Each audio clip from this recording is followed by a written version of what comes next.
This week on The Inside Story, it's popping up everywhere and by design has a mind of its own. From political deep fakes to cheating in school and even creating art, artificial intelligence is here to stay, but what does it mean for the humans who work with it?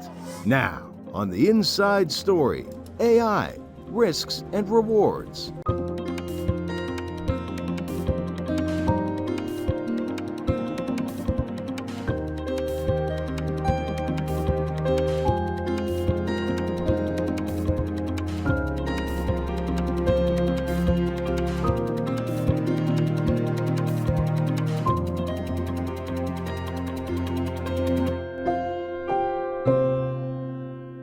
Hello, I'm Tina Trin in New York. This week we're delving into artificial intelligence, the ability of machines to emulate human intelligence in carrying out tasks and problem solving. It's a mainstay of our digital lives, programmed into everything from the search engines we consult to the self-driving cars navigating the streets. The latest developments in AI center on generative artificial intelligence, which builds on the automated systems of earlier versions of AI to seem more human-like than ever. But what exactly is it, and how does it work? And will generative AI tools like ChatGPT become the new normal? Depending on who you ask, the digital future is either full of promise or positively dystopian. But the truth likely lies somewhere in the middle. And it's a field that will continue to be shaped by technologists, policymakers, and us, the end users, for years to come. In the next half hour, we'll explore the stories and ideas around artificial intelligence and what it means for our day-to-day lives. Here in New York City, home to the largest school district in the U.S., administrators initially banned the use of ChatGPT, an AI chatbot, due to fears of student cheating. Several months later, that ban was lifted. Matt Dibble takes a look at how there are no easy answers when it comes to the use of AI in the classroom. Since its release in 2022, an artificial intelligence-powered writing tool called ChatGPT has won instant acclaim, but has also raised concerns, especially on school campuses. High school student Galvin Fickus demonstrated how entering a short command can generate a summary of Jane Eyre, a book she was assigned to read. I think it did a pretty good job, honestly. Some teachers, like Lou Paulette Taylor, are concerned the freely available tool could be used by students to do their homework for them and undermine learning. The critical thinking that we all need as human beings, and the creativity, and also the benefit of having done something yourself and saying, I did that. Across the U.S., school systems are choosing to restrict access to ChatGPT on their computers and networks. Developed by San Francisco-based OpenAI, ChatGPT is trained on a vast amount of language data from the internet. When prompted, the AI generates a response using the most likely sequence of words, creating original text that mimics human thought. There's no what we call source document, right, or a smoking gun to look to say, yes, this looks like it was lifted from that. Annie Cecchitelli is Chief Product Officer for Turnitin, an academic integrity service used by educators in 140 countries. Turnitin's anti-plagiarism software checks the authenticity of a student paper by scanning the internet for possible matches. But when AI writes text, each line is novel and unique, making it hard to detect cheating. There is, however, one distinguishing feature of AI writing. They tend to write in a very, very average way. Humans all have idiosyncrasies. We all deviate from average one way or another. So we're able to build detectors that look for cases where an entire document or an entire passage is uncannily average. Turnitin's ChatGPT detector is due out later this year. Wang says keeping up with AI tools will be an ongoing challenge that will transform education. A lot of things that we hold as norms and a status quo are going to have to shift. AI may become acceptable for some uses in the classroom, just as calculators eventually did. Teacher Steve Wright was impressed when his student used ChatGPT to create a study guide for her calculus class. You know, if ChatGPT can make us like throw up our hands and say, like, no longer can I ask a student to regurgitate a process, but now I'm going to have to actually dig in and watch them think to know if they're learning. That's fantastic. In schools and elsewhere, it seems clear that AI will have a role in writing the future. Matt Dibble for VOA News, Oakland, California.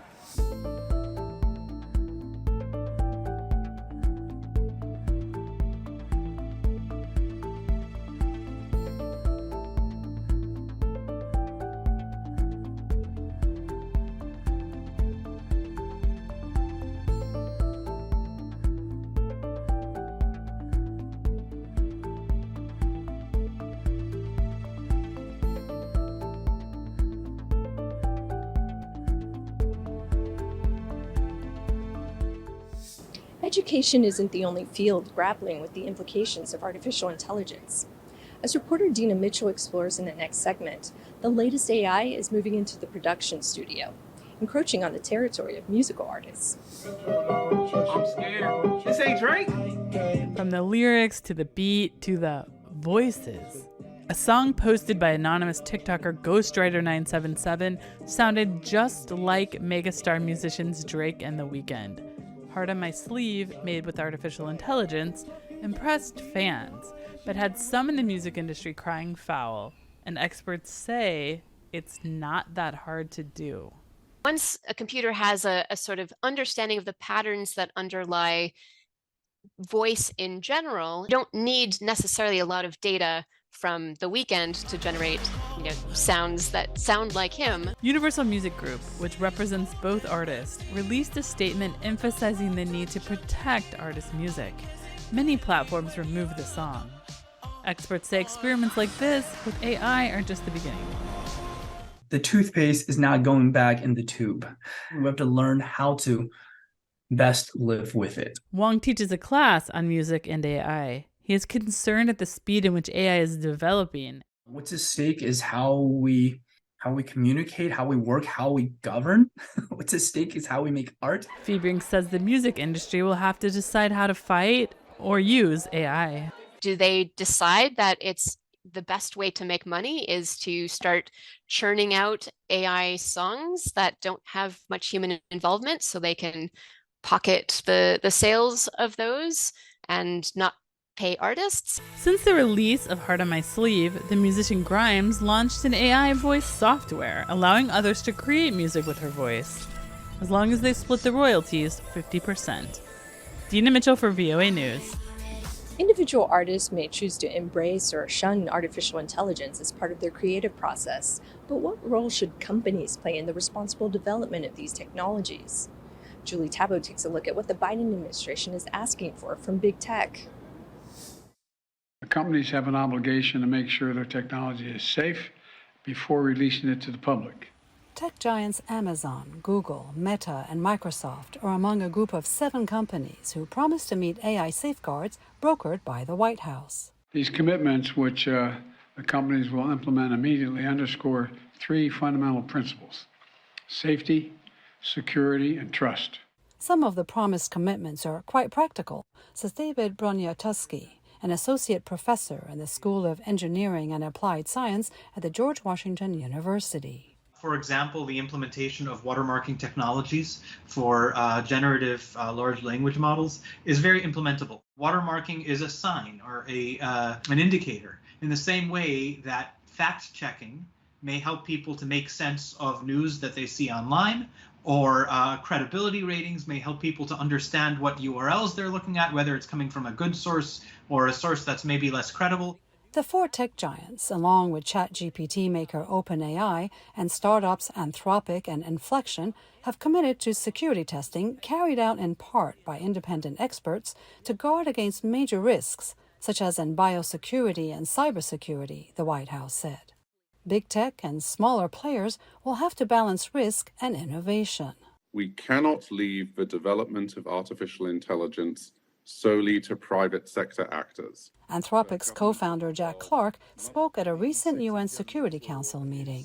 The governments of the world must come together, develop state capacity, and make the development of powerful AI systems a shared endeavor across all parts of society, rather than one dictated solely by a small number of firms competing with one another in the marketplace. As the White House commits to advancing responsible AI technology in the U.S., the administration says it will also collaborate with its international partners on a common framework to govern the development and use of AI. Julie Tabo, VOA News. The inherent risks posed by AI are considerable, with many still to be determined. What's clear is that guidelines are needed to govern the use of AI. But with simultaneous technologies being developed at a breakneck pace, where do policymakers even begin? I recently spoke with Suresh Venkata-Subramanian. He's a data and computer science professor at Brown University, and he's worked at the federal level to help draft a blueprint for an AI Bill of Rights. Suresh, tell us about the blueprint for an AI Bill of Rights and how it came about.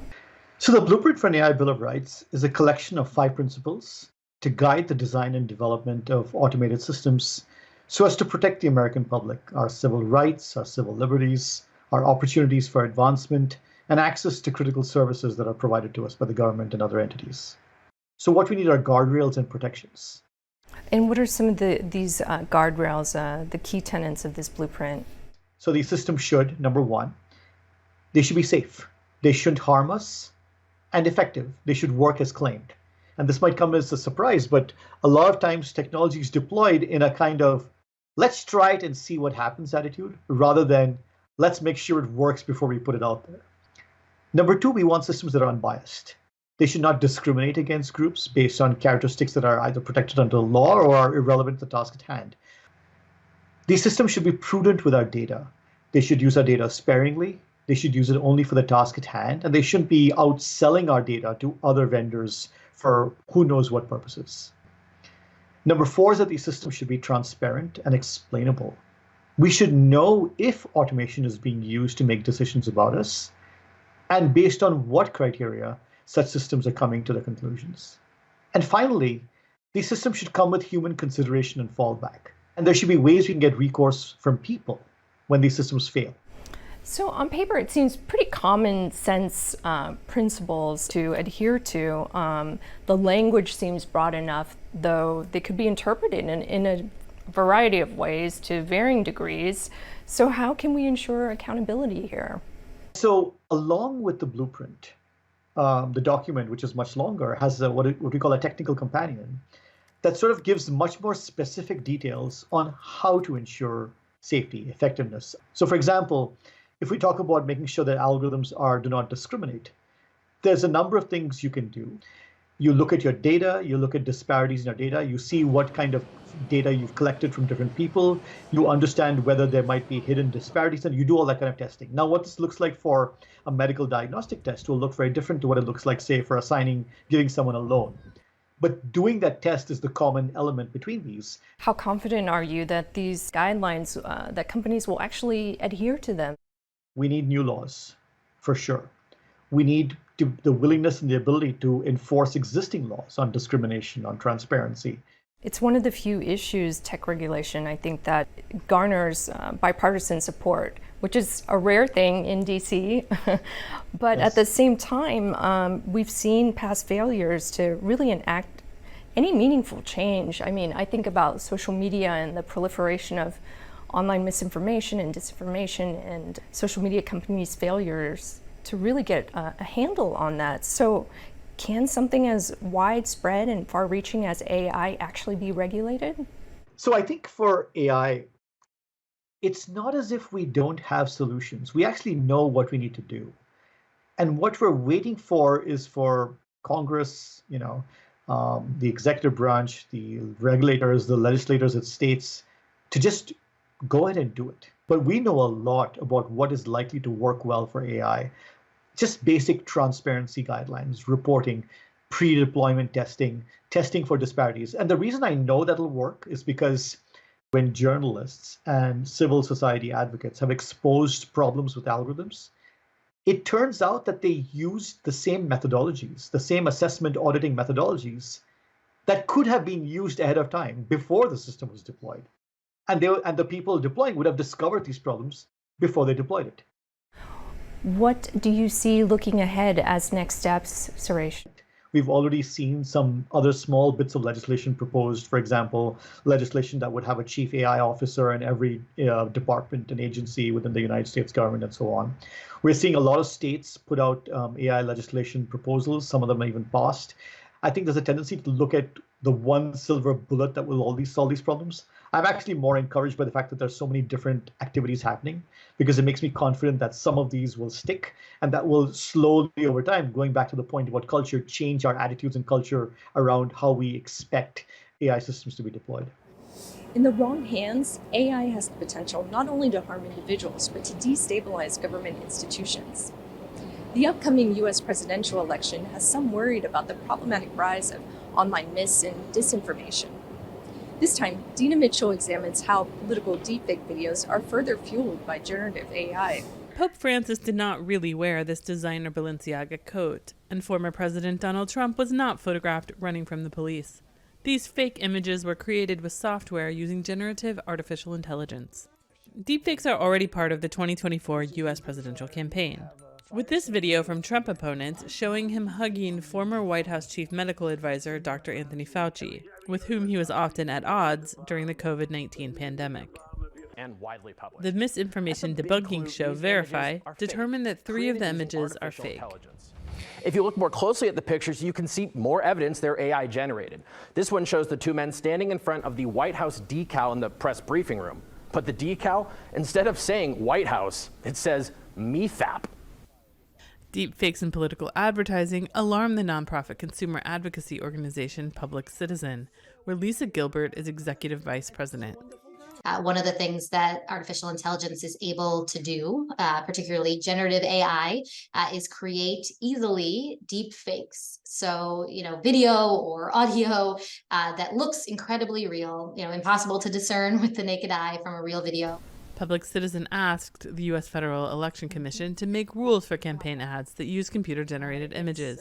But the commission said that was not within its jurisdiction. There is little legal infrastructure for policing deepfakes, says Cornell Law Professor of Digital and Information Law, James Grimmelman. And the Supreme Court has actually also made it pretty clear that it's quite difficult for them to regulate anything except the most egregiously false and harmful speech.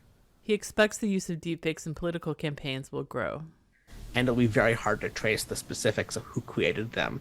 There is currently legislation in Congress that would require political advertisements to state if generative AI was used. Dina Mitchell for VOA News. As we've seen, generative AI can produce synthetic images and videos that are hard to distinguish from the real thing.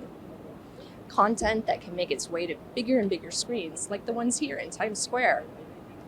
But if generative AI creates new work from pre-existing work, who owns that content and can claim rights to it? Amidst an ongoing strike in Hollywood, writers and actors are now having to contend with the AI versions of themselves in their work, as Jeanette Lowe reports from Los Angeles. A controversial issue in the ongoing strike between Hollywood studios and Screen Actors Guild is artificial intelligence, or AI, the use of which has grown exponentially in TV and movie production over the past decade. The idea that somebody could take that ownership of yourself away from you, that's just very frightening. Had actually forced people to go in those rooms and get scanned, or else you don't get paid for the day. Now AI can actually do art, and that basically, if it doesn't frighten you, it should. Bargaining for TV and movie studios, the Alliance of Motion Picture and Television Producers, or AMPTP, says it agreed to fair compensation when a digital replica is made of a performer. But the Screen Actors Guild, or SAG-AFTRA, says AMPTP is offering background performers pay for 1 day of work in exchange for the rights to their digital likeness for the rest of eternity with no compensation. AMPTP denies that allegation, saying the claim that the digital replicas of background performers may be used in perpetuity with no consent or compensation is false. At the recent Comic-Con convention in San Diego, AI was a major topic of discussion. Tim Friedlander, the president of the National Association of Voice Actors, or NAVA, said because AI can easily replicate human voices, its members had been affected earlier than other industries. One actor found their voice taken and used in a promo that they never did.